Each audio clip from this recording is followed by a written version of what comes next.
As Sunnah trust, সুন্নাতে উদ্ভাসিত জীবনের জন্য।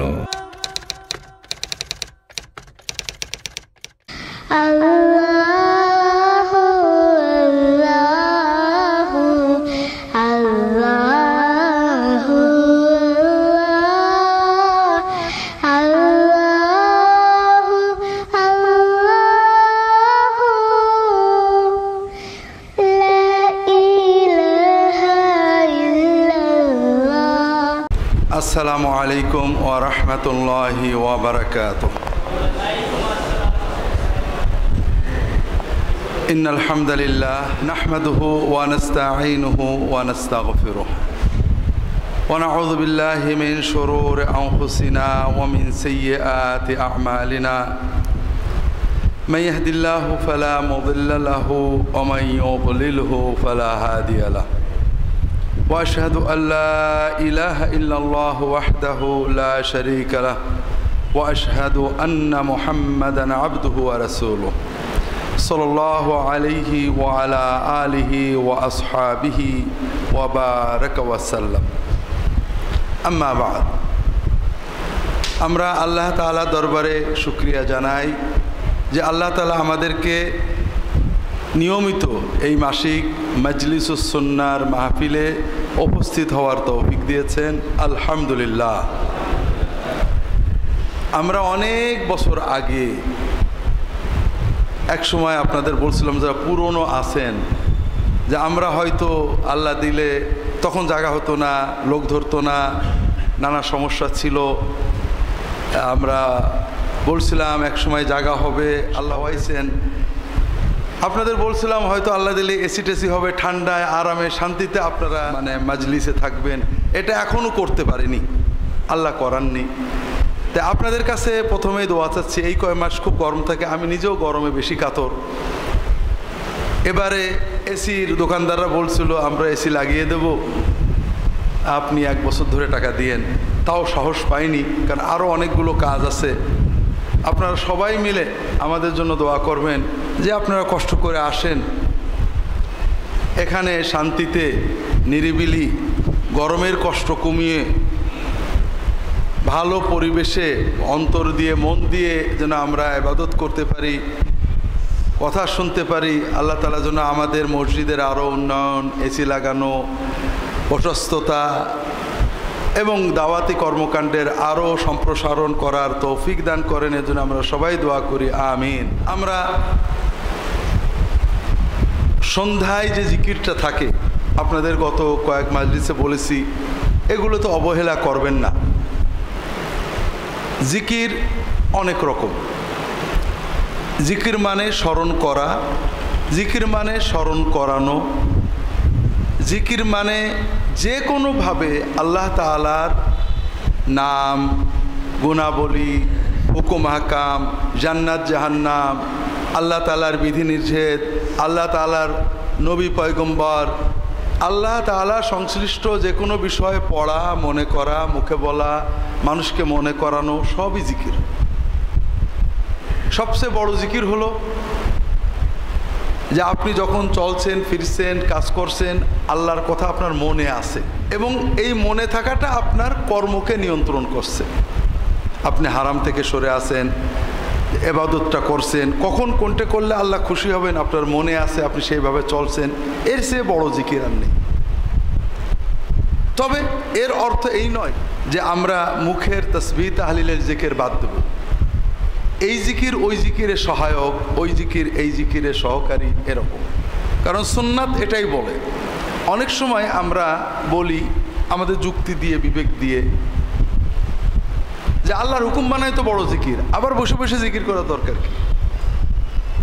একদিন কেন্দ্রীয় মসজিদে আসরের নামাজ বোধহয় পড়ছি, সাধারণত কখনো এরকম যায় না। তা বলছিলাম যে আসর থেকে মাগরিব পর্যন্ত সময়টা আল্লাহ তাআলা এত ভালোবাসেন যে রাসূলুল্লাহ সাল্লাল্লাহু আলাইহি ওয়াসাল্লাম বলতেন এই সময়টা মসজিদে বসে তাসবিহ তাহলিল জিকির করা অনেক বড় বড় নেক আমল, হজ উমরা ইত্যাদি নেক আমলের চেয়েও আল্লাহ তাআলার কাছে বা ওই পরিমাণ আল্লাহ তাআলার কাছে প্রিয় এবং অত্যন্ত ফজিলতপূর্ণ ইবাদত। কেউ যদি আসর থেকে মাগরিব পর্যন্ত বসে আল্লাহ তাআলার জিকির করে তাহলে সে অগণিত পুরস্কার পাবে, বিভিন্ন হাদিসে আসছে। এক ভাই বললেন, হুজুর আমি যদি এই জিকিরগুলো হাঁটতে হাঁটতে করি সমস্যা কি? না, সমস্যা নেই। সমস্যা হলো বসে থাকার একটা ফজিলত আর চলন্ত অবস্থায় জিকির করা আর একটা ফজিলত। রাসূলুল্লাহ সাল্লাল্লাহু আলাইহি ওয়াসাল্লাম যেটাকে যেভাবে গুরুত্ব দিয়েছেন সেটাকে সেভাবে গুরুত্ব দেওয়া ভালো। তো এই জন্য আমার অনুরোধ হলো, আমরা প্রতিদিন এখানে জিকির মশ করালে অনেক সময় চলে যায়, এজন্য সব সময় আমরা এটা করাবো না। আপনারা সন্ধ্যার যে জিকিরটা, এটা মাজলিসের দিনেও ছাড়বেন না। মাগরিব পড়ে সুন্নত পড়ে আপনারা মোটামুটি নিজেদের নিয়মিত ওজিফাটা করে নেবেন। এমন না হয় যে আমরা মাজলিসের কারণে ওজিফাটা নষ্ট হয়ে গেল। 10 মিনিট 5 মিনিট আমরা কিছু সময় দিই যেন আপনারা ব্যক্তিগত ওজিফাগুলো সেরে নিতে পারেন। ওজিফা রাসূলুল্লাহ সাল্লাল্লাহু আলাইহি সাল্লাম আমাদেরকে শিখিয়েছেন। সকালে কি বলবে, সন্ধ্যায় কি বলবে, রাত্রে ঘুমাতে যেয়ে কি বলবে, ঘুমের ভিতরে ঘুম ভেঙে গেলে কি বলবে, কোনোটা বাদ রাখেননি। এবং প্রত্যেকটার কি পাবে তুমি এটাও আল্লাহ বলে দিয়েছেন, আল্লাহ রাসূল বলে দিয়েছেন। যেমন আপনি ঘুমিয়ে পড়েছেন, রাতের গভীরে ঘুম ভেঙে গেছে, যে কারণেই হোক, গরমে হলো, পিপাসায় লেগে হলো, হঠাৎ করে যে কোনোভাবে আপনি ওযুও করেননি, গোসলও করেননি, কিছুই করেননি, বিছানায় শুয়ে আছেন। লা ইলাহা ইল্লাল্লাহু ওয়াহদাহু লা শারীকা লাহু লাহুল মুলকু ওয়া লাহুল হামদু ওয়া হুয়া আলা কুল্লি শাইইন কাদির সুবহানাল্লাহ ওয়ালহামদুলিল্লাহ ওয়া লা ইলাহা ইল্লাল্লাহু আল্লাহু আকবার লা হাওলা ওয়া লা কুওয়াতা ইল্লা বিল্লাহ। এই জিকিরগুলো শুয়ে সবে আপনারা জানেন। আল্লাহ রাসূল সাল্লাল্লাহু আলাইহি ওয়াসাল্লাম বলছেন, যদি কেউ ঘুম ভেঙে গেলে ওই শুয়েই এগুলো পড়ার পরে আল্লাহ তাআলার কাছে কোনো দোয়া করে, আল্লাহ সেই দোয়া সঙ্গে সঙ্গে কবুল করে নেন। আর যদি এরপর উঠে তাহাজ্জুদ পড়ে, আল্লাহ তাহাজ্জুদটা কবুল করে নেন। তো কখন কোন দোয়া পড়লে কি হবে তাও রাসূলুল্লাহ সাল্লাল্লাহু আলাইহি ওয়াসাল্লাম শিখিয়ে দিয়েছেন, কখন কোনটা পড়তে হবে শিখিয়েছেন। আর আমাদের জন্য দরকার বলেই তো তিনি শিখিয়েছেন। এজন্য আমরা আমলের দিকে অবহেলা না করি। আমি দীর্ঘদিনের অভিজ্ঞতায় আমার কাছে যেটা মনে হয়, আমরা সকলেই অন্তত দিনদার মানুষ যারা দিনকে নিয়ে চিন্তা করেন, পরের সংশোধনে যত তৎপর, নিজের সংশোধনে তত দুর্বল। আমি যদি এখানে অন্যদের সমালোচনা করি আপনারা খুশি হবেন। আমি যদি আপনাদের বলি যে সমাজে ওই কাজটা করতে হবে, আপনারা সবাই উঠে পড়বেন, হ্যাঁ চলেন। কিন্তু আমি যদি বলি আগামী মাজলিসে আসার আগে অন্তত 20টা হাদিস পড়ে আসতে হবে, এটা অনেকেই পারবেন না। আমি যদি মনে করি আগামী মাজলিসে আসার আগে অন্তত 5টা দোয়া মুখস্থ করে আসতে হবে, এটা বেশ কঠিন হয়ে যাবে। আমি যদি বলি আগামী মাজলিসে আসার আগে অমুক বইটা পড়ে বুঝে আসতে হবে, আমাদের জন্য কঠিন হয়ে যাবে। এটা বেশ একটা জটিল বিষয়। আমরা দিন চাই, কিন্তু নিজেকে যে ধাপে ধাপে এগিয়ে নেব, এ বিষয়টাকে আমাদের কাছে কেন যেন কষ্টকর মনে হয়। আমি আপনাদের দৃষ্টি এদিকে আকর্ষণ করছি, আমাদের কাছে আমিই তো সবচেয়ে বড় হওয়া উচিত। কাজে আমি যা কিছু শিখবো আমি আগে আমল করব, এটা আমার চিন্তা হওয়া উচিত। এজন্য আমরা যা কিছু বলি শুনি, নিজেরা আমলের চেষ্টা করি, একটু আমল বাড়াই। আপনারা অনেকে এখানে আছেন যারা দীর্ঘদিন ধরে এখানে আসছেন, কিন্তু অনেকেই প্রশ্ন করে দেখেছি যে কোরআন শরীফ এখনো অর্থসহ খতম করেননি।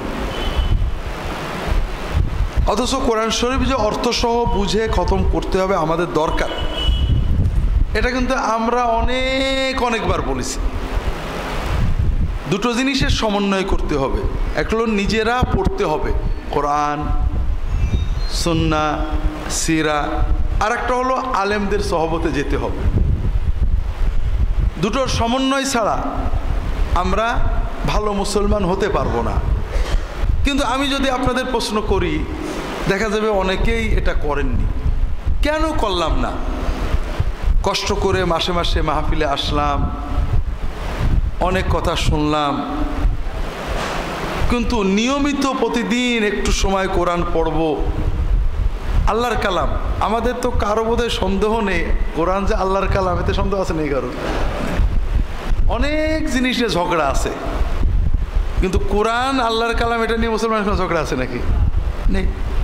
তার মানে এখানে বিতর্ক নেই যে এটা করে সোয়াব হবে কি হবে না, এ ব্যাপারে সন্দেহ তো অন্তত নেই। অনেক বিষয় নিয়ে সন্দেহ আছে, বুঝলেন, এটা করবো কি করবো।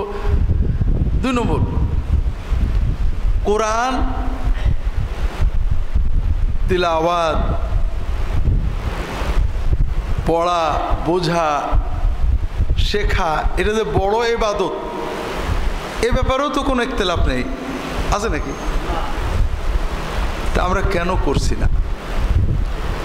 ঠিক তেমনই আপনাদের অনেকবারই বলেছি, আমাদের মরহুম পীর সাহেব বলতেন, আমার শ্বশুর বলতেন যে বাবারা কোনো পীরের মুরিদ হও না, কোরআনের মুরিদ হও, আর ফুরফুরা টুরফুরা যেও না, মসজিদে যাও। কোরআনের মুরিদ হও, মসজিদে যাও। উনি একটা সহজ কথা বলতেন যে যাকে মসজিদে পাওয়া যাবে তাকে জান্নাতে পাওয়া যাবে। কথাটা একটা হাদিসের সহজ ব্যাখ্যা। রাসূলুল্লাহ সাল্লাল্লাহু আলাইহি ওয়াসাল্লাম বলছেন, যদি কাউকে দেখো যে মসজিদে নিয়মিত যায়, তার ইমানের সাক্ষী দেবা, সে মুনাফিক না, সে মুসলমান। কথাটা হলো যে আপনার মসজিদে নিয়মিত জামাতে নামাজ পড়া সহজ না আস-সুন্নাহ ট্রাস্টের মাজলিসে আসা সহজ? বলেন। সহজ। বাড়ির থেকে মসজিদ কত দূর? হ্যাঁ, মসজিদ যাওয়া সহজ না? আমি যদি বলি যে গত 1 মাসে কি আপনাদের কারোর জামাত মিস যায়নি, এমন কয়জন আছেন? পাওয়া কঠিন হবে। অথচ রাসূলুল্লাহ সাল্লাল্লাহু আলাইহি ওয়াসাল্লাম জীবনে জামাত ছাড়া নামাজ পড়েছেন এরকম ঘটনা নেই। একবার তিনি গেছিলেন একটা মহল্লায়, মুসলমানরা একটু ঝগড়া বিবাদ করেছে, শান্তি করতে গেছিলেন, মিটাতে। এসে দেখেন মসজিদে নববীতে জামাত হয়ে গেছে, বাড়িতে বিবি বাচ্চাদের নিয়ে আবার জামাত করেছে, কিন্তু একা পড়েননি। আমরা অনেক বিষয়কে সুন্নত মনে করি, সুন্নত হয়তো সুন্নত, কিন্তু গুরুত্বগত সমস্যা আছে। তাহাজ্জুদ সুন্নত, টুপি সুন্নত, পাগড়ি সুন্নত, আবার 5 ওয়াক্ত ফরজ নামাজ জামাতে পড়াও সুন্নত বলি, কিন্তু সুন্নতের পার্থক্য ব্যাপক। 5 ওয়াক্ত জামাতে নামাজ পড়া এটা ওয়াজিব পর্যায়ের সুন্নত। রাসূলুল্লাহ সাল্লাল্লাহু আলাইহি ওয়াসাল্লাম কেউ তাহাজ্জুদ না পড়লে তার বাড়ি পোড়াই দিতে চাননি, টুপি মাথায় না দিলে বাড়ি পোড়াই দিতে চাননি, পাগড়ি না পড়লে বাড়ি পোড়াই দিতে চাননি, এমনকি 5 ওয়াক্ত নামাজের আগে পরে সুন্নত পড়েনি বলে বাড়ি পোড়াই দিতে চাননি। কিন্তু জামাতের নামাজে না আসলে তার বাড়িঘর পুড়িয়ে দিতে চেয়েছেন। মুনাফিক বলে বলেছেন এরা মুনাফিক। তাহলে আমরা এই সব কথাগুলো অনেকবার বলেছি, ভাই তো চলে তো যেতেই হবে। আমি ইন্টারনেট কম ব্যবহার করি, তারপরও আমাদের অফিসের ছেলেরা চালায়, মাঝে মাঝে ঢুকতে হয়। একজন একটা ক্লিপ পাঠিয়েছে, বাংলাদেশের কোনো একজন প্রসিদ্ধ মানুষ টিভিতে বিশাল প্রোগ্রামে দাঁড়িয়ে কথা বলছেন, 2-3 মিনিটের মাথায় পড়েও গেলেন, অর্থাৎ মরিয়ে পড়ে গেলেন, পড়ে মরেননি।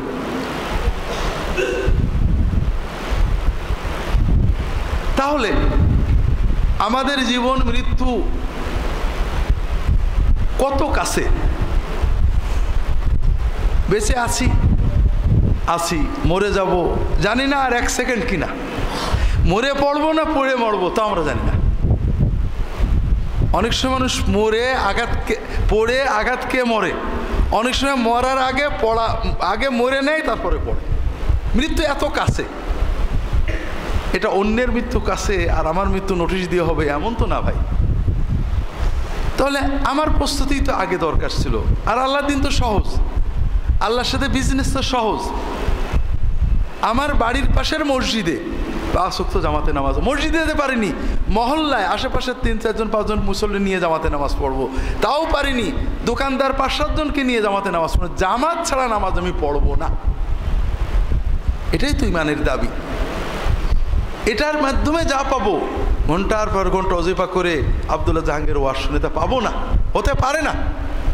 রাসূলুল্লাহ সাল্লাল্লাহু আলাইহি ওয়াসাল্লাম যেটাকে এত গুরুত্ব দিয়েছেন, এর চেয়ে বড় গুরুত্ব আর কিছু হতে পারে না।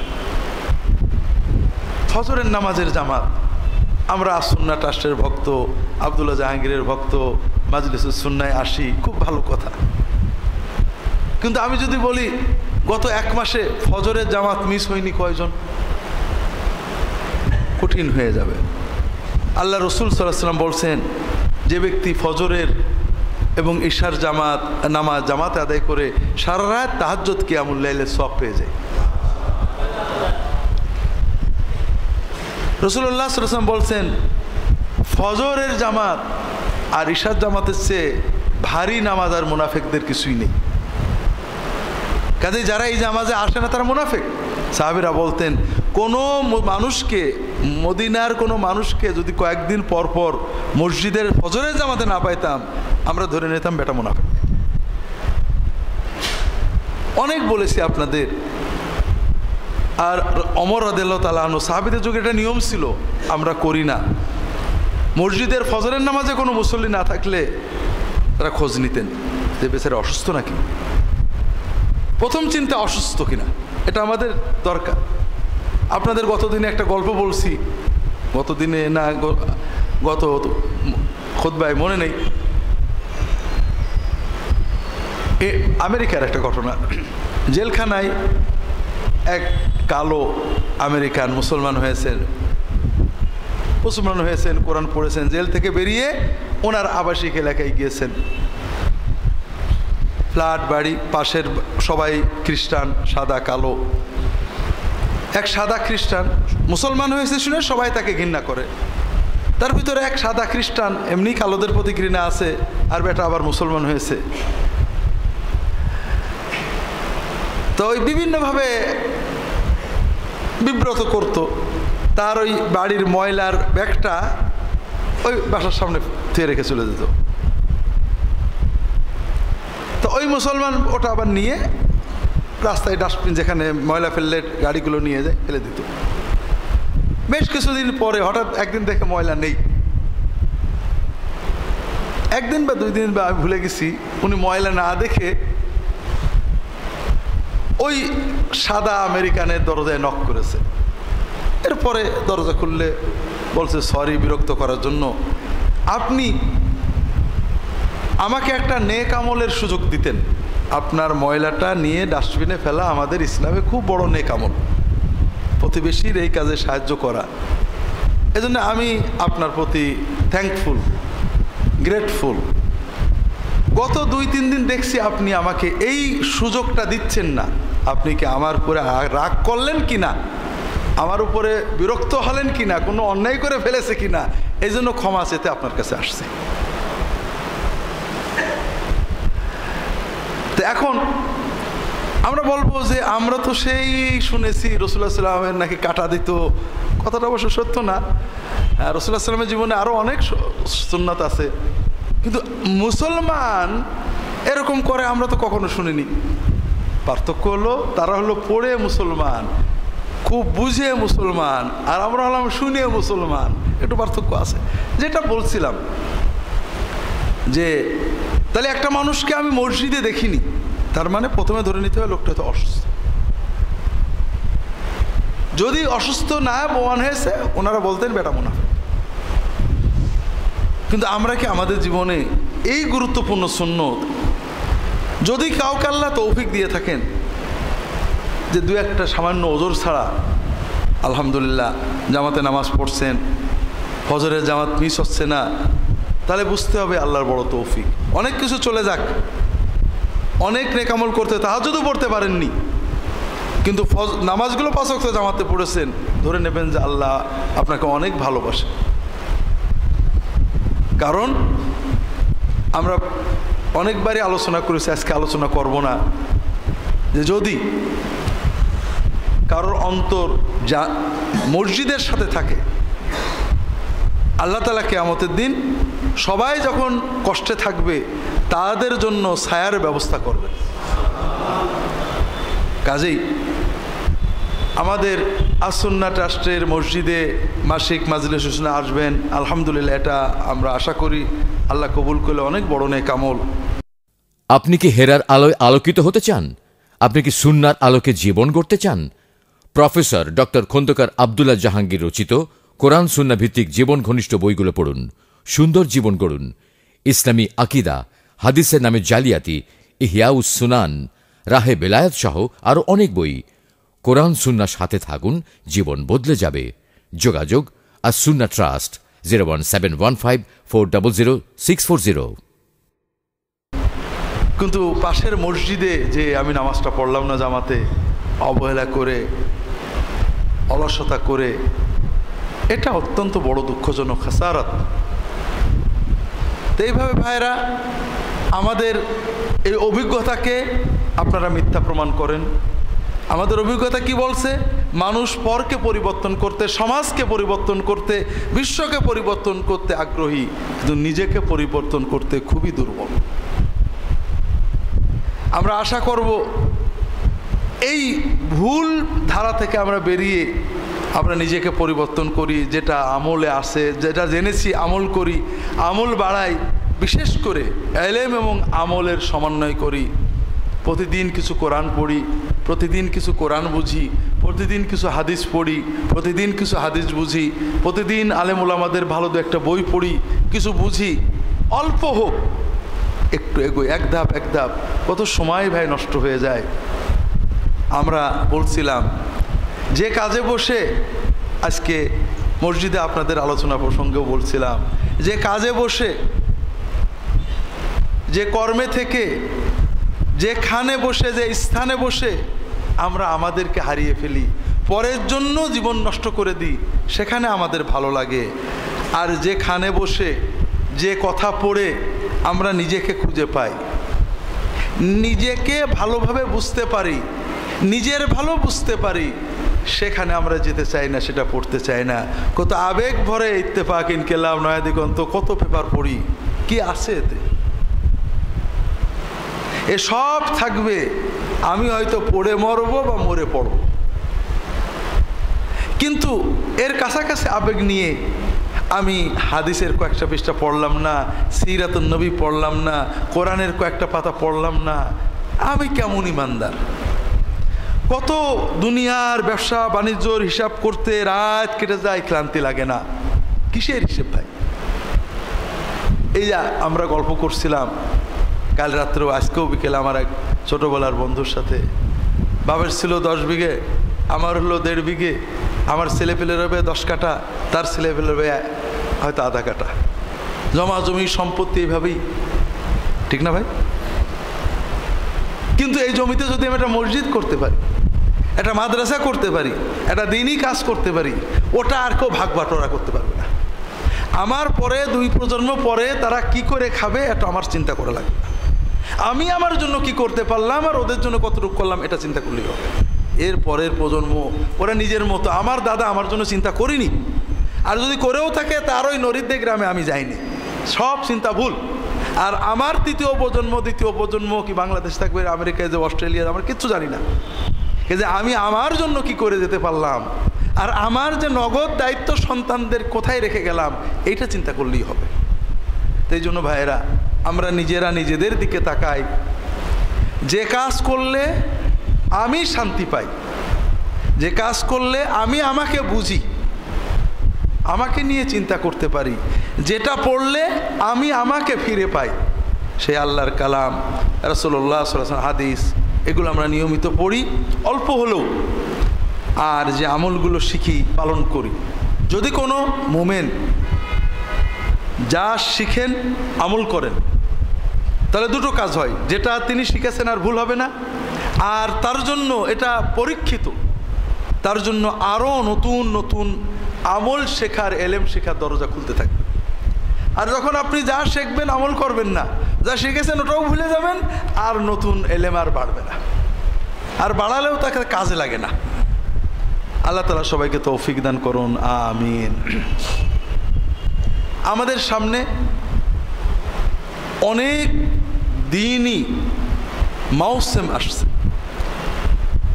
দিনের কাজ 2 রকম, দুনিয়ার কাজও।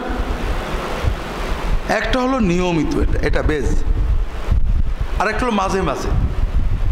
নিয়মিত বিল্ডিং যখন করতে হয় সুন্দর করে করতে হয়, মাঝে মাঝে আবার 2-4 বছর পরে চুনকাম করতে হয়, পরিষ্কার পরিচ্ছন্ন করতে হয়।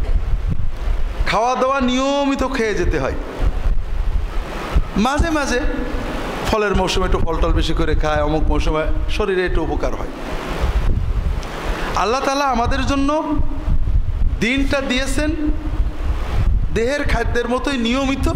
মাঝে মাঝে যেন আমরা যে দুর্বলতা আসে ওটা দূর করার জন্য কিছু মৌসুম দিয়েছেন। আমরা দুভাবে ভুল করি। একটা অধিকাংশ মানুষ করে যারা মৌসুমি অথবা বতুরিয়ে মুসলমান, বতরে ইবাদত করে বাকি সময় করে না, এটা গলত। এটা আমরা এখানে সেরকম মানুষ নেই, আমরা জানি। আর একটা হলো মৌসুম নয়, ভুল মৌসুমে কাজ করি। চাষবাদ ভালো জানি না, বৃষ্টি দেখেই ভালো চাষি না, একেবারে বৃষ্টি পড়ার সঙ্গে সঙ্গে বুনে দিলাম, কিন্তু এই মাসে যে আরও বৃষ্টি হবে, পানি জমে যাবে, এটা জিজ্ঞেস করলাম না, পানি জমে গেল, নষ্ট হয়ে গেল। এজন্য বতুরে ছাড়াও যারা নিয়মিত এবং বতুরে, তাদের অনেক বতর ঠিক না। রাসূলুল্লাহ সাল্লাল্লাহু আলাইহি ওয়াসাল্লাম এইসব বতর বলেননি, আমরা ভুল বুঝে ওসব বতরে ইবাদত করি।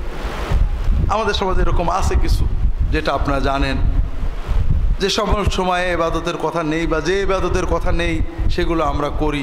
শবে মেরাজের ইবাদত, শবে মেরাজের রোজা, বিভিন্ন রকমের, শবে বরাতের অতিরিক্ত মানে সুন্নাহ বিরোধী ইবাদত, এরকম অনেক কিছু আমাদের সমাজে আছে।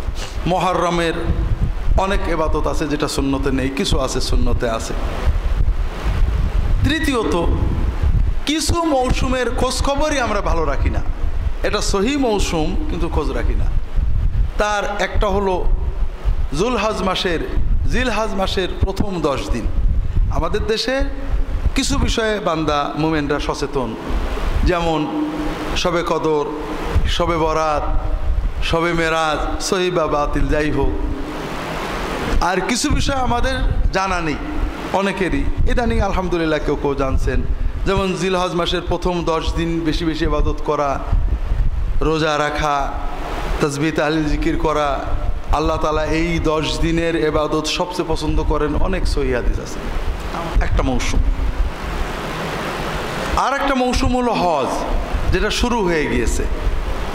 শাওয়াল, যুলকাদা এবং যুলহজ্জার প্রথম অংশ। আল্লাহ কোরআন কারিমে বলেছেন, আল হজ্জু আশহুরুম মা'লুমাত, হজ নির্ধারিত মাস। হাদিসে ব্যাখ্যা এসেছে শাওয়াল, যুলকাদা, যুলহজ্জা। এটাও একটা ইবাদতের মৌসুম। এরপরে আসবে মুহররম, এটা ইবাদতের মৌসুম। আবার আমাদের দেশে দুনিয়ার অন্যায় গুনাহ পাপের মৌসুম। আশুরার নামে শিয়াগণ এবং আমাদের দেশের বাংলাদেশের অনেক মুসলমান এত সব কাজ করেন, অনেক গুনার কাজ করেন। বাংলাদেশে নবাবরা, নবাব সিরাজউদ্দৌলা, মুর্শিদ কুলি খান, তারা শিয়া ছিলেন, যে কারণে শিয়া মতটাকে বেশ প্যাট্রোনাইজ করতেন তারা। যেখানেই তারা রাজধানী বা বিভাগীয় আঞ্চলিক কিছু করেছেন, সেখানে একটা ইমাম বাড়া করেছেন। ইমাম বাড়া মানে খানকা আর কি শিয়া, সেখানে একটা ওই ইমাম হুসাইনের কবর থাকে, তাজিয়া থাকে, কবরের উপরে তারা ঘোরে।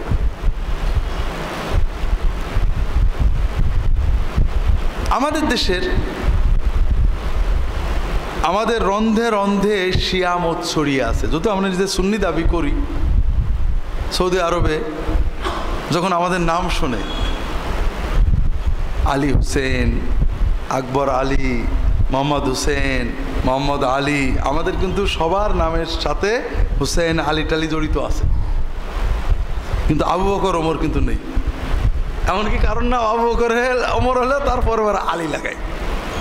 তা আমাদের বলে তোমরা কি সব শিয়া নাকি? আবু বকর ওমর ওসমান মোটে পাওয়া যায় না, আর সবই খালি আলী হোসেন। ব্যাপারটা কি? ইরানের মানুষেরা শিয়া, দেখ সুন্নি বাদশাহ ইরানের একটা এলাকা দখল করেছে, সেখানে নতুন প্রজারা রাজার সাথে দেখা হচ্ছে, কি নাম? আমার নাম অমুক, সালাম কালাম করে দেখা করে যাচ্ছে। সন্ধে লেগে গেছে, রাজা সবার নাম টাম শুনেছে। সন্ধ্যের সময় বলছে উজিরকে, লোকজন চলে গেছে। আচ্ছা, এই যে সকাল থেকে সন্ধ্যা পর্যন্ত এত লোক আলো, আলী আকবর, আলী আসগার, আলী হোসেন, আহসান, সবই পাইলাম, কিন্তু আবু বকর, মোহাম্মদ আহমদ আছে, আবু বকর ওমর একটা ওসমান পাইলাম না। হে তোমার কেমন দেশ? কালকে আমার কয়টা আবু বকর ওমর ওসমান ধরে এনে দিবা। তো পরের দিন উজির খুঁজে খুঁজে খুঁজে খুঁজে একটা কানা, একটা কোড়া আর একটা বিকলাঙ্গ ধরে নিয়ে আসছে। একজন নাম আবু বকর, একজন নাম ওমর, একজন নাম ওসমান। বলছে যে বাদশাহ, আমাদের দেশে এর চেয়ে ভালো আবু বকর ওমর ওসমান আর পাওয়া যায় না।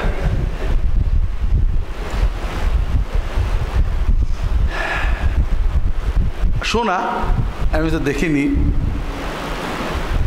শিয়া সমাজে বাথরুমে আবু বকর ওমরের নাম লিখে তার উপর পেশাব করা হয়। এবং আপনি যে কোনো শিয়ার সাথে মিশলে দেখবেন, যে কোনো কাফের, ইহুদি, খ্রিস্টান, হিন্দুর চেয়ে আবু বকর, ওমর, ওসমান, আয়েশা, রাসূলুল্লাহ সাল্লামের বিবি, তার সাহাবীদেরকে অনেক বেশি ঘৃণা করে তারা। ইসলামের যত বড় দুশ্মন ইহুদি নাসারা, তাদের দৃষ্টিতে তার চেয়ে বড় দুশ্মন সাহাবায়ে কেরাম। তো এই শিয়া মতটা আমাদের সমাজে ছড়িয়ে আছে রন্ধে রন্ধে। আর শিয়া মতের মৌসুম হলো মুহররম। আগে এটা বেশ নিচু ছিল, এখন একেবারে বিভিন্ন জায়গায় আজান দিয়ে শিয়া মত প্রচার করা হচ্ছে। মুহররমে দেখবেন কত কিছু। আবার তারাই করেছে, একটা হলো হুসাইনি ইসলাম, আর একটা হলো এজিদি ইসলাম। মানে শিয়াদের বিরুদ্ধে গেলে সে এজিদি। বিভিন্নভাবে আমাদের দেশে পীর মুরিদির নামে যেটা আছে, অধিকাংশই শিয়া প্রভাবিত বা নিয়ন্ত্রিত। আমাদের পাশে সামনে গেলে রাজবাড়ি, সেখানে ইন্ডিয়ার মেদিনীপুরের পীর সাহেবরা নিয়ন্ত্রণ করেন আঞ্জুমানে কাদেরিয়া নামে। তারা আব্দুল কাদের জিলানির ভক্ত মুরিদ বলে দাবি করেন। অনেক শিরক সেখানে আছে। এখন আগে এটা করতেন না, এখন তারা দ্রুত অনেকগুলো ইমামবাড়া বানিয়েছেন। সেখানে তাজিয়া করা হচ্ছে, তওয়াফ করা হচ্ছে, চুমুক খাওয়া হচ্ছে, সেজদা করা হচ্ছে। মানুষ কিছুই বুঝতে চায় না, অন্ধ। আব্দুল কাদের জিলানী ঘোর শিয়া বিরোধী ছিলেন। যারা আবু বকর ওমরকে খারাপ বলে অথবা এই ধরনের শিয়া ইমামবাড়ি বানায়, তাদেরকে কাফের মুশরিক বাতিল ইত্যাদি বলেছেন। এখন একজন লোক কাদেরিয়া আবার শিয়া, একজন লোক চিশতিয়া শিয়া। অর্থাৎ আমাদের দেশের মুসলমান যেহেতু কাদেরিয়া চিশতিয়া বললে ভেড়ে দলে, বিশাল দেখবেন মানিকগঞ্জ অমুক ইমামবাড়ায় চিশতিয়া, মানে মঈনুদ্দিন চিশতির ওরস শরীফ। অথচ মঈনুদ্দিন চিশতি যারা মুআবিয়া রাদিয়াল্লাহু তাআলা আবু বকর, ওমর, ওসমানকে গালি দেয়, তাদের বিরুদ্ধে অনেক কথা লিখেছেন। কিন্তু দেশের মানুষ চিশতি বললে বেশ ভিড়ে যাবে, ভিড়িয়ে নিচ্ছে। এ মৌসুম আমাদের সামনে। আজকে আমরা হজের কিছু গল্প গুজব সংক্ষেপে বলার চেষ্টা করি। আল্লাহ তাআলা তৌফিক দান করুন, আমিন। হজের আহকাম আপনারা যারা হজে যাবেন তারা তো শিখে নিচ্ছেন। হজের কিছু গল্প আছে, ব্যাকগ্রাউন্ড আছে। যেহেতু কেন্দ্রীয় মসজিদে হজ বিষয়ক আয়াতগুলো আমরা আলোচনা শুরু করেছি, হয়তো গল্প বলার সুযোগ এবার আর হবে না। আমরা কিছু গল্প করি। কোরআনেও হজের গল্প আছে। হজের গল্পের প্রথম হলো ইব্রাহিম আলাইহিস সালামের গল্প। ইব্রাহিম আলাইহিস সালামের গল্প মানে মানব ইতিহাসের একটা বড় অংশের গল্প। ইব্রাহিম আলাইহিস সালামের কথা কোরআনে আছে। বিস্তারিত অনেক। তবে কোরআন জায়গাগুলো বলেনি। ইব্রাহিম আলাইহিস সালামের কথা কোরআন বলেছে, তিনি তার সমাজের শিরকের প্রতিবাদ করেন। বিভিন্ন জায়গায় আল্লাহ এটা বলেছেন বিভিন্নভাবে।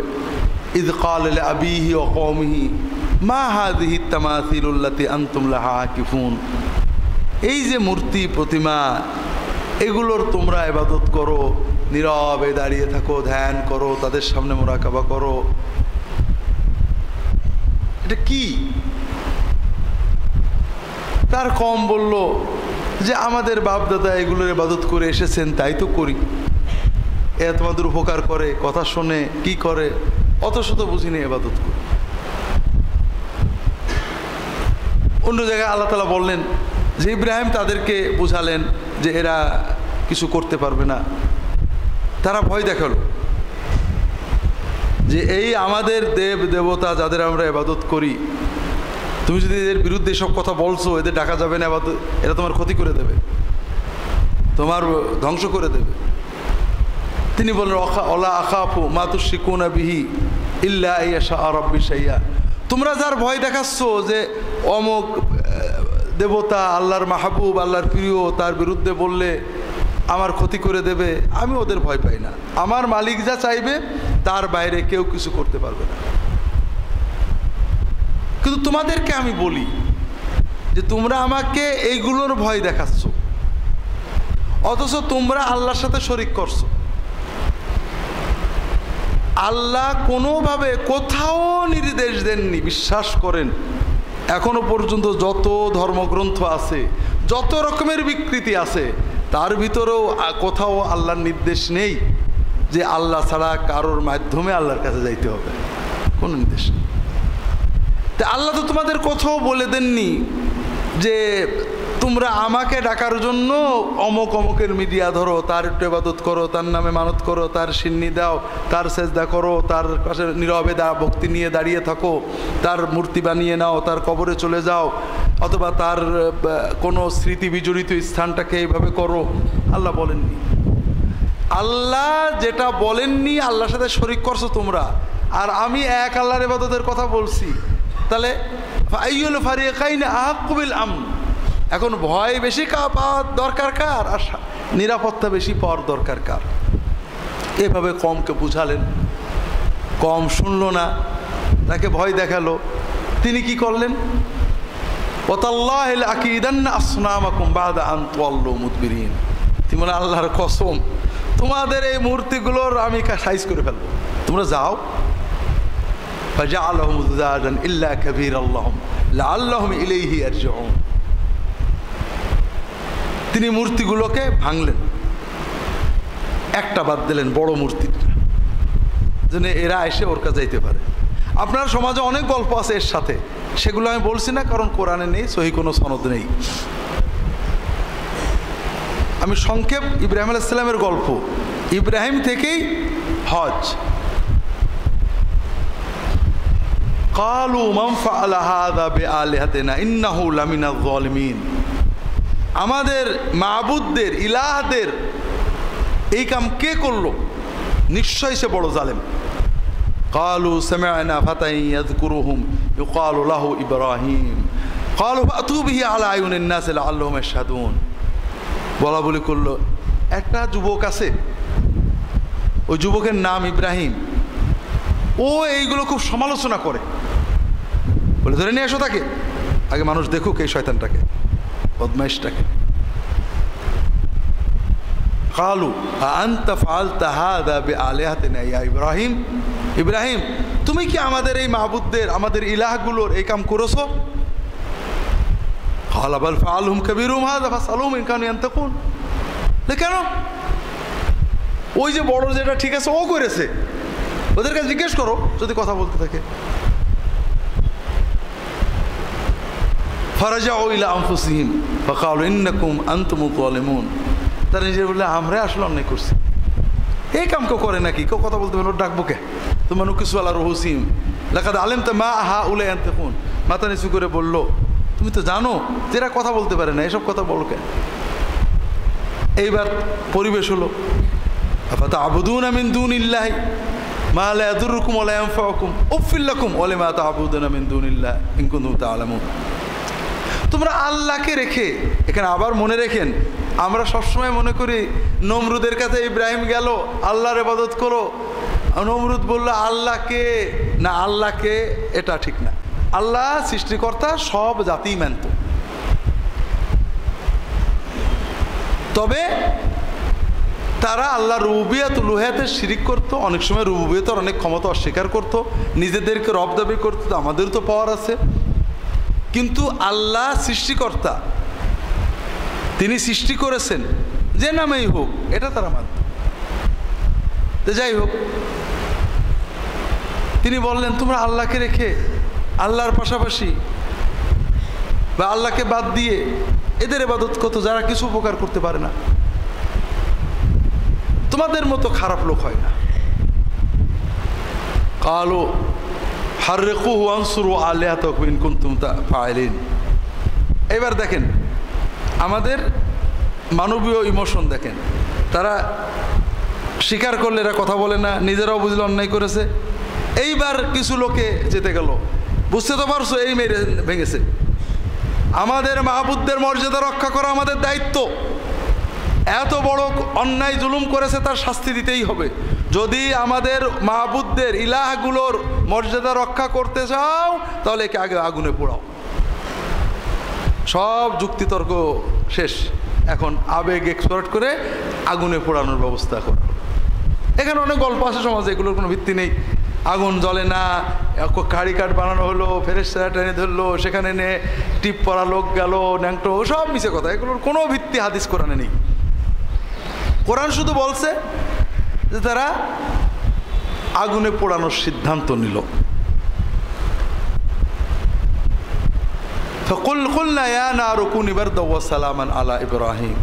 আল্লাহ বলেন আমি আগুনকে বললাম, তুমি আগুন, তুমি ইব্রাহিমের জন্য ঠান্ডা হও এবং নিরাপদ, শান্তিময় ঠান্ডা, বরফের মতো না। কুনি বারদাও ওয়া সালামান আলা ইব্রাহিম ওয়া আরাদু বি কাইদান ফাজআলনাহুমুল আখসারিন।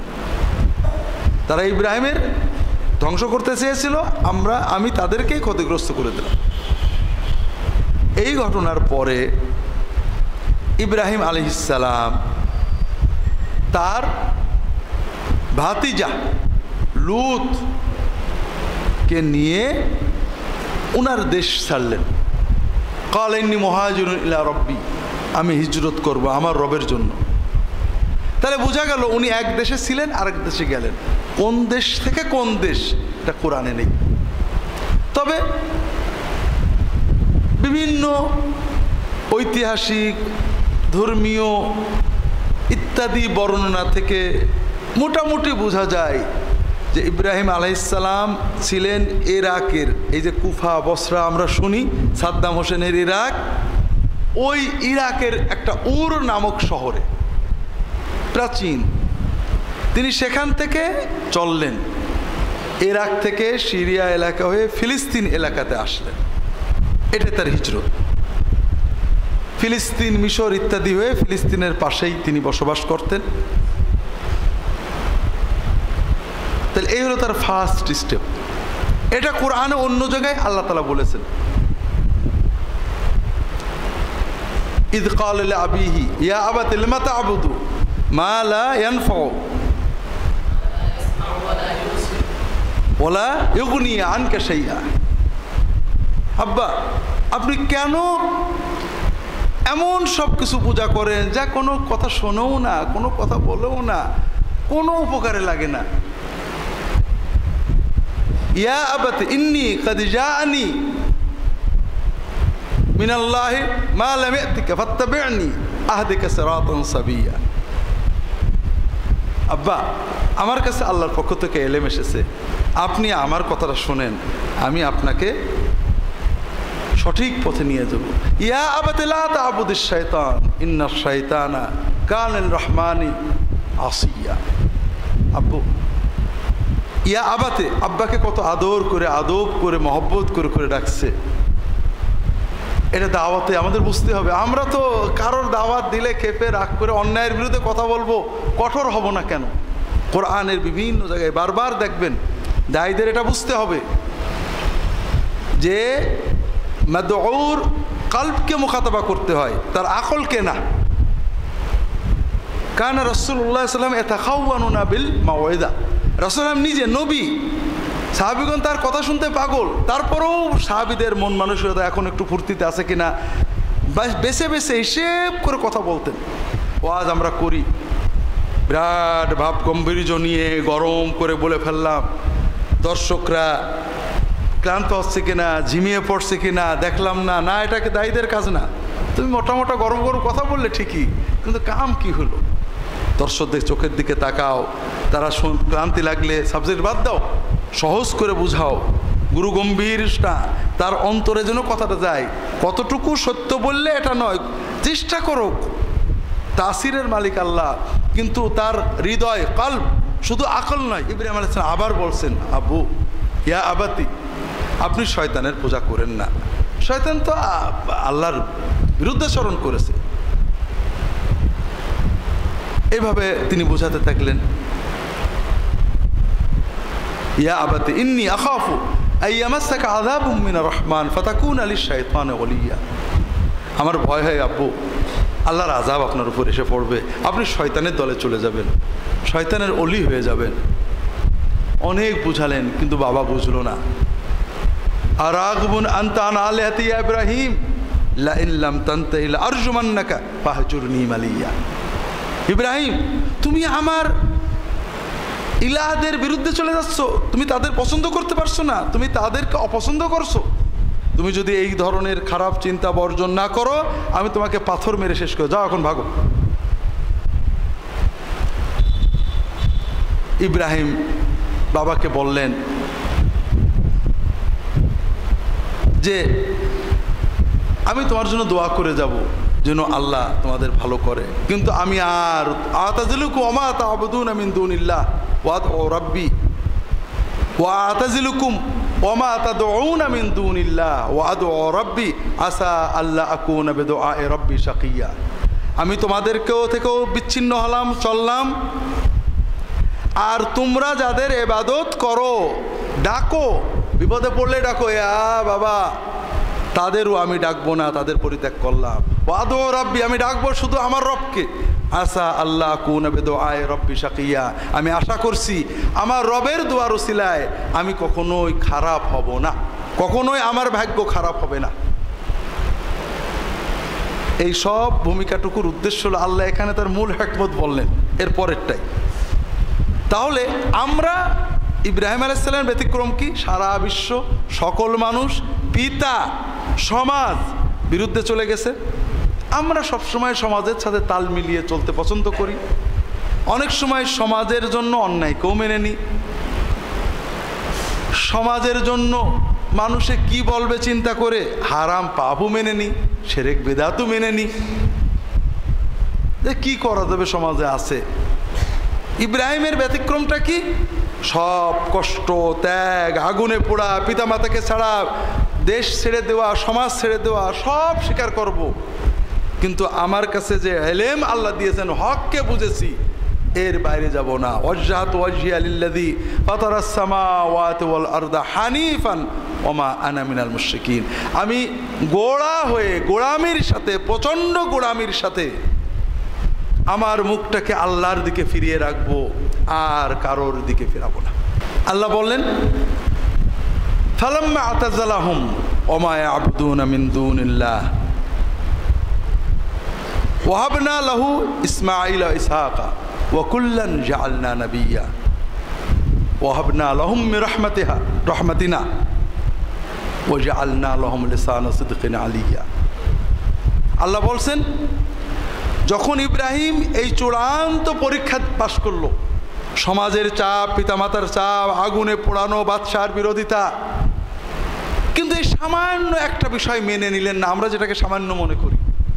সামান্য একটু মাজারে ফুল দিয়া, সামান্য একটু দরগায় যেয়ে দোয়া করা, যাক সবাই করছে চলে গেল, সামান্য একটু মূর্তির পূজা করা, সামান্য একটু মূর্তি পূজায় চাঁদা দিয়ে দেওয়া, সামান্য একটু মূর্তিতে যেয়ে দেখা করা, সামান্য একটু তাদের খোঁজ খবর নেওয়া, কোনো সামান্য কাজেই তিনি যখন রাজি হলেন না, একেবারে প্রচণ্ড গোড়ামির সাথে আল্লাহর সাথে লেগে থাকলেন। আল্লাহ বলছেন তখন আমি তাকে দিলাম, দান করলাম ইসহাক, ইসমাইল, ইসহাক, ইয়াকুব তার সন্তান দিলাম। ইসমাইল আগেই আসছিল, পরে ইসহাক এবং ইয়াকুব আসলেন, তাদেরটা পরে যাচ্ছি, এবং প্রত্যেককে নবী বানিয়ে দিলাম। এবং আপনি কি হেরার আলোয় আলোকিত হতে চান? আপনি কি সুন্নার আলোকে জীবন গড়তে চান? প্রফেসর ডক্টর খন্দকার আব্দুল্লাহ জাহাঙ্গীর রচিত কোরআন সুন্না ভিত্তিক জীবন ঘনিষ্ঠ বইগুলো পড়ুন, সুন্দর জীবন গড়ুন। ইসলামী আকিদা, হাদিসের নামে জালিয়াতি, ইহয়াউস সুনান, রাহে বেলায়েত সহ আরও অনেক বই। কোরআন সুন্নার সাথে থাকুন, জীবন বদলে যাবে। যোগাযোগ আর সুন্না ট্রাস্ট 01715400640। এবং তাদেরকে পরবর্তী প্রজন্মগুলোর ভিতরে তাদের নাম ডাক সর্বোচ্চ করে দিলাম। এটা এমনি আসেনি। ইব্রাহিম আলাইহিস সালাম এমন একজন ব্যক্তিত্ব, বিশ্বের প্রায় 70-80% মানুষ তার ব্যাপারে কোনো খারাপ ধারণা পছন্দ। আমাদের রাসূলুল্লাহ সাল্লামের ব্যাপারে ইহুদি নাসারারা খারাপ বলে, আমরা অবশ্য ইহুদি নাসারাদের কোনো নবীর খারাপ বলি না, অন্যান্য ধরনের মানুষেরা কোনো নবী মানেন না, কিন্তু ইব্রাহিম আলাইহিস সালামকে, তাকে মর্যাদা দেওয়া, ভালোবাসা, ভক্তি করা, তাকে তার অনুসারী হিসেবে গৌরব বোধ করা, এটা ইহুদিরাও করে, সংখ্যায় অল্প, খ্রিস্টানরা করে, সংখ্যায় অনেক, মুসলমানরাও করেন, সংখ্যায় অনেক। এই মর্যাদা পেয়েছেন এমনি না, এই কঠিন ত্যাগ, কঠিন গোলামির মাধ্যমেই। কাজেই আল্লাহর কাছে কিছু পেতে হলে আমাদের জন্য পরীক্ষার কথা হচ্ছিল। আল্লাহর কাছে কিছু পেতে আল্লাহ খুব সহজে দেন, কিন্তু পাওয়াটা বাড়বে আমার যোগ্যতার ভিত্তিতে। ছোট্ট পরীক্ষা পাশও হয়, শুধু হেরে যাওয়া যাবে না। তো যেটা বলছিলাম, ইব্রাহিম আলাইহিস সালাম চলে আসলেন, তার বড় ছেলে ইসমাইলকে তার মা সহ রেখে চলে গেলেন। তাকে কুরবানি দেওয়ার হুকুম আসলো। আমার একটা বই আছে, তাওরাত, ইনজিল এবং কোরআনের আলোকে কুরবানি ও জবিহুল্লাহ।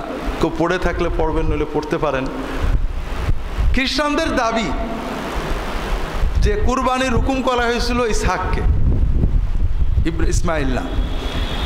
তাওরাতে আছে, অর্থাৎ বাইবেলেই আছে যে ইসমাইল জন্মালেন 12 বছর 13 বছর বয়স হওয়ার পরে ইসহাক জন্মালেন। ইসহাকের জন্মের পরে ইব্রাহিম আলাইহিস সালাম প্রথম বিবি সারা বললেন যে এই আপনার বান্দি স্ত্রীর ছেলেকে আমাদের সাথে রাখবেন না, জঙ্গলে রেখে আসে। কেমন আছে বর্ণনা? ইব্রাহিম তার ছেলেকে কোলে করে কাঁধের উপর নিয়ে চললেন। আচ্ছা, 14 বছরের বাচ্চাকে কাঁধের উপর নিয়ে যায় নাই কেউ। তার একমাত্র ছেলে ইসহাককে কুরবানিতে গেলেন। ইসহাককে একমাত্র না দুই মাত্র? বাইবেলেই বলা আছে ইসমাইলের 14 বছর পরে ইসহাকের জন্ম। তাহলে কি ইসহাক কখনো একমাত্র হয় নাকি? তার মানে ওই সব ঠিক ছিল, নামটা পাল্টে আর ইসহাক বসাই দিয়েছে। তো যাই হোক, 2 সন্তান হলে এক সন্তানকে কুরবানি দেওয়া পিতার জন্য কষ্ট না একমাত্র সন্তানকে কুরবানি দেওয়া কষ্ট? আল্লাহর চূড়ান্ত পরীক্ষা। সন্তান সহ মাকে ছোটবেলায় দিয়ে গেছেন মক্কায়, আবার একটু বড় হয়েছে, হুকুম আসলো কুরবানি করো, ওইটাও মেনে নিলেন। সন্তান মেনে নিল, মা মেনে নিল, বাবা মেনে নিল, আল্লাহর কাছে চূড়ান্ত সারেন্ডার প্রমাণ হলো। এইবার আল্লাহ তাআলা তাদের মর্যাদাকে পরিপূর্ণ করলেন। এই সারা বিশ্বের তাওহীদের কেন্দ্র, হজের কেন্দ্র, কিবলা হিসেবে কেন্দ্র মক্কাকে বাছাই করে নিলেন। এরপরে আল্লাহ তাকে কাবা ঘর বানানোর হুকুম দিলেন। আরও অনেক হুকুম দিলেন। যেটা বলছিলাম, আল্লাহ তাআলা তাকে প্রথমে বললেন কাবা ঘর বানাও, তিনি বানালেন। এরপরে আল্লাহ তাআলা বললেন ওয়াআযিম ফিন-নাস বিল-হাজ্জি ইয়াতুকা রিজালান ওয়া আলা কুল্লি দামিরিন ইয়াতিনা মিন কুল্লি ফাজ্জিন আমিক। তুমি আযান দাও, মানব জাতির ভিতরে তুমি আযান দিয়ে দাও, ঘোষণা দিয়ে দাও যেন তারা সবাই এখানে এসে হজ করে। তাহলে হজের আযানের মুয়াজ্জিন কে হলেন? এত বড় মর্যাদা আল্লাহ এমনি দেননি। তাওহীদের জন্য, এক আল্লাহর ইবাদতকে টিকিয়ে রাখার জন্য, আল্লাহর ইবাদত আর কারোর ব্যাপারে কোনো কনসিডার নেই, তাওহীদের ক্ষেত্রে কোনো কনসিডার চলবে না। এটাকে চূড়ান্ত করার পরে আল্লাহ তাকে ঘোষণা দিতে বললেন, এইবার ঘোষণা দাও। কিসের ঘোষণা? তাওহীদের ঘোষণা। ঘোষণা দাও এখানে এক আল্লাহর ইবাদত করতে হবে, শিরিক করা যাবে না। ওয়াইজ বাওয়ানা লিইব্রাহিম মাকানাল বাইতি আল্লা তুশরিক বি ইন্নাল্লাযীনা কাফারু ওয়া ইয়াসুদ্দুনা আন সাবিলিল্লাহি ওয়াল মাসজিদিল হারামিল্লাযী জাআলনাহু লিন-নাসি সাওয়াআনিল আকিবু ফীহি ওয়াল বাদ ওয়া মান ইউরিদ ফীহি বিইলহাদিন বিযুলমিন নুযিকহু মিন আযাবিন আলীম। ওয়াইজ বাওয়ানা লিইব্রাহিম মাকানাল বাইতি আল্লা তুশরিক বি শাইআন ওয়া তাহহির বাইতিয়া লিত-তাইফিনা ওয়াল আকিফিনা ওয়ার রুকআস সুজুদ ওয়াআযিম ফিন-নাস বিল-হজ। তুমি শিরিক করতে পারবে না, আমার এই বাইতকে পবিত্র করবে, যারা সালাত পড়বে, যারা ইতিকাফ করবে, যারা আসবে সবার জন্য, অন্যান্য জায়গায় হজকারী ওমরাকারীদের জন্য, তওয়াফকারীদের জন্য, আর মানুষের ভিতরে আযান দিয়ে দাও, তারা হজে আসবে। হজে কি নিতে আসবে? তাওহীদ নিতে আসবে। লাব্বাইক আল্লাহুম্মা লাব্বাইক। আমরা কি বলে যাই হজে? আল্লাহ আমি ডাক শুনেছি, এই যে আসছি, ওই যে ইব্রাহিম আযান দিলেন না, সেই আযানের আমরা সাড়া দিচ্ছি যে হ্যাঁ আমরা এসে গেছি, আল্লাহ ইব্রাহিমের আযান আমরা শুনেছি। কি বলে? লা শারীকা লাকা লাব্বাইক। আল্লাহ আমরা তাওহীদের স্বীকৃতি দিয়ে আসছি যে তোমার কোনো শরীক নেই, আল্লাহ তুশরিক বি শাইআ। শুধু এটুকু বলেই ক্ষান্ত না, ইন্নাল হামদা ওয়ান নি'মাতা লাকা ওয়াল মুলক লা শারীকা লাক। আল্লাহ হামদ, প্রশংসা, নিয়ামত, রাজত্ব সব তোমার, আল্লাহ তোমার কোনো শরীক নেই। তোমার ইবাদতে শরীক নেই, রুবুবিয়াতে শরীক নেই, উলুহিয়াতে শরীক নেই, নিয়ামতে শরীক নেই, রাজত্বে শরীক নেই, প্রশংসায়ও শরীক নেই। এই নির্ভেজাল তাওহীদ প্রতিষ্ঠার জন্য হজ, আর এই নির্ভেজাল তাওহীদের বারবার পরীক্ষায় পাশ করার পরেই ইব্রাহিমের ইমামত। বাইতুল্লাহ কিভাবে বানালেন, কিভাবে এটা পবিত্র করলেন, অনেক কথা কোরআনেই আছে, সব যেটা বলছিলাম।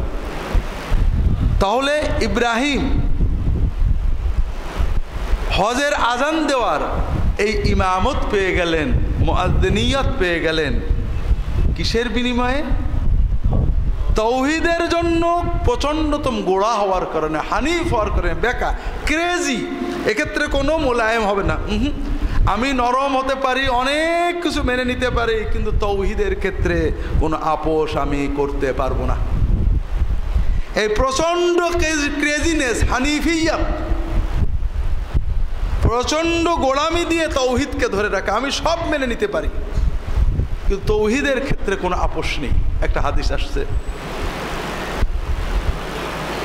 এক জায়গায় মূর্তি পূজা হচ্ছে, হাদিসটা পড়েছি, সনদ সম্ভবত ঠিক আছে, কেউ কেউ কিছু ইশকাল করেছেন, মুসনাদ আহমদের হাদিস। একজন এক জায়গায় মূর্তি পূজা হচ্ছে, পাশ দিয়ে যাচ্ছে, বলছে যে কিছু দিয়ে যাও, এই প্রতিমার জন্য কিছু ভোগ দিয়ে যাও। দুইজন যাচ্ছে, একজন বলে না আমি ভোগ দিতে রাজি নেই, আমি প্রতিমার জন্য ভোগ দিতে পারবো না, আমার কিছু সব মাবুদের জন্য।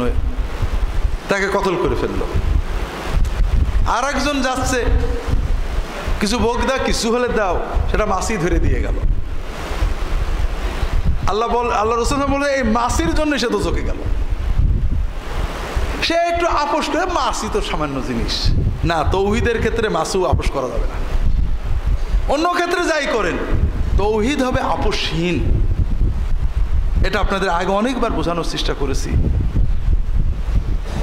একটা স্ত্রী তার স্বামীর বন্ধুদের সাথে গল্প করে, ভাই দেওরদের সাথে গল্প করে, খাবার দেয়, হাসে, স্বামী রাগ করে না। কিন্তু স্বামী যদি কখনো দেখে আমার স্ত্রী, আমার ভাই, ছোট ভাই, বন্ধুর সাথে এমন চোখে তাকিয়ে আছে যে চোখে আমার দিকে তাকায়, ওই স্বামী আর ওই বউ নিয়ে ঘর করতে পারে না। কারণ তার স্বামীর প্রেম মহব্বতে সে শরিক বানিয়ে ফেলেছে। স্ত্রী, মহিলারও তাই। মহিলা জানে পর্দা নেই, স্বামী অনেকের সাথে কথা বলে, কিন্তু কখনো যদি সে অনুভব করে আমার স্বামী আর এক মহিলা, আমার প্রিয় আপন কোনো মহিলাও, তার সাথে এমন হৃদয়ের এমন অবস্থা হয়েছে যেটা আমার সাথে হওয়া দরকার, আর যে স্বামী মারে, গাল দেয়, কিলে, শাশুড়ি অত্যাচার করে, অনেক সময় মেয়েরা মেনে নেয়, কিন্তু এইটা মানতে পারে না। মা ছেলে খেতে দেয় না, কষ্ট দেয়, মেনে নেয়, কিন্তু মাকে রেখে শাশুড়িকে বেশি ভক্তি করে, এটা মা মানতে পারে না। কারণ মায়ের মাতৃত্বে আঘাত লাগে। তা আল্লাহর রুবুবিয়তে, আল্লাহর উলুহিয়াতে, আল্লাহর তাওহীদে আঘাত লাগবে, এটা কখনো মেনে নেওয়া যাবে না। আল্লাহ মেনে নেন না।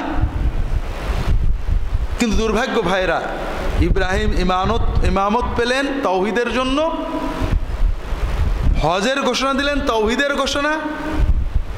আমরা মুখে এই ঘোষণা দিয়েও শিরিক নিয়ে যাচ্ছি এবং শিরিক নিয়েই ফিরে আসছি।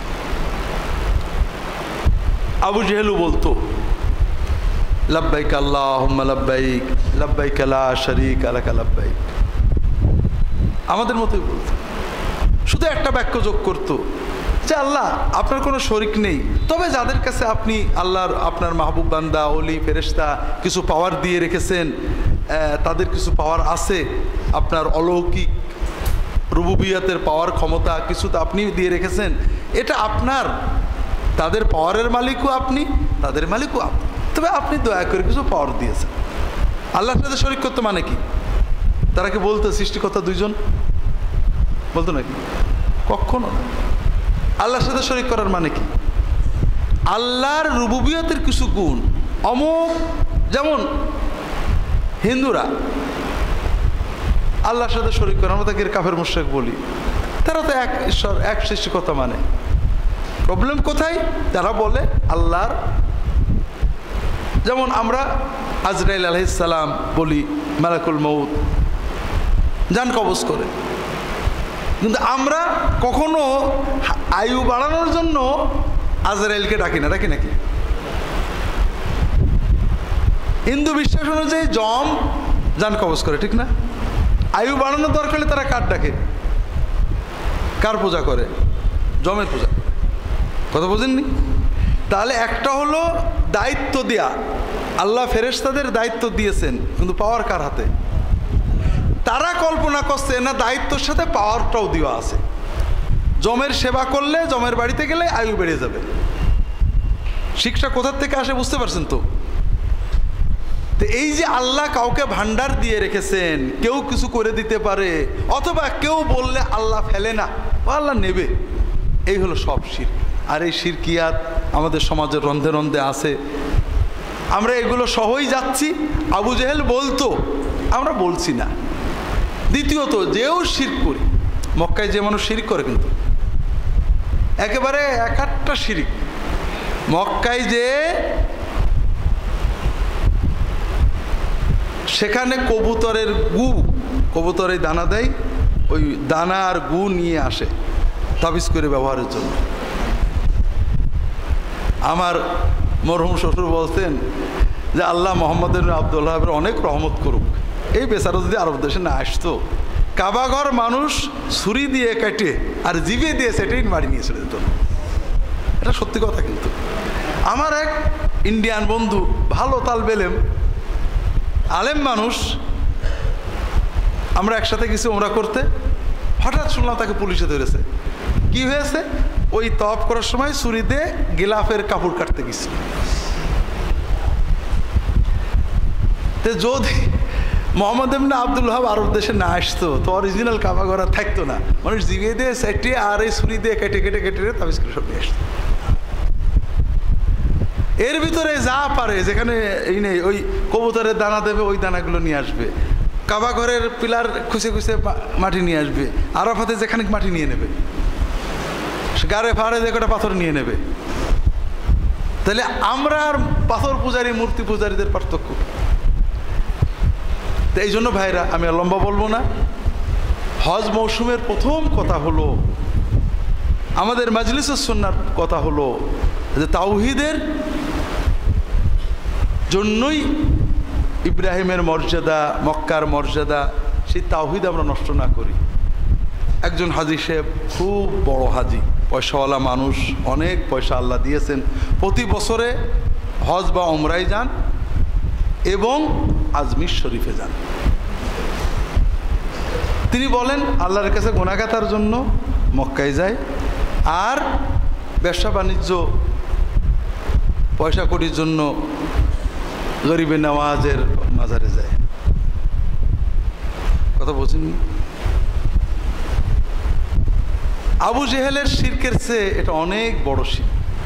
হজের কথা কি? হজে আমরা আল্লাহর কাছে কি চাই? রব্বানা আতিনা ফিদ দুনিয়া হাসানা ওয়া ফিল আখিরাতি হাসানা ওয়া কিনা আযাবান নার।